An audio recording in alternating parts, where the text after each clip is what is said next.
Hi everyone, I'm Mike. Hello again. In this part of the lesson, we're going to be covering the past continuous tense. So, how do we use past continuous? We use this tense to describe an action that was happening during a period of time in the past. The sentence structure is simple. Subject plus was, were, plus verb, ing.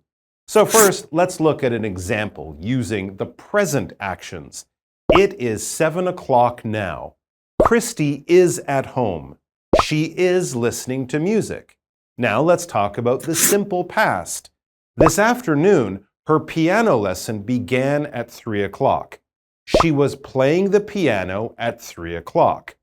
Notice the structure. The verb to be is in the past, and the main verb is continuous, so it has an ing ending. Let's look at another example. Was your father working? Yes, he was. That was a continuous action in the past. Remember that every time you begin your question with an auxiliary, the answer is yes or no. Now let's look at another example.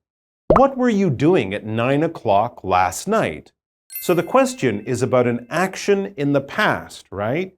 And the answer can be, we were watching a movie.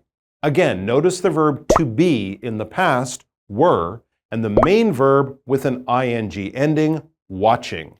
Last but not least, let's see the main difference between the simple past tense and the past continuous tense. When we use the simple past tense, we are talking about an action that began and finished. The past continuous tense, on the other hand, describes an ongoing action in the past. Sometimes we can combine these two tenses and show the continuous action was interrupted by another action. For example, I was taking a shower when I heard the news. That's it for this part of the lesson. Don't forget to practice. See you soon.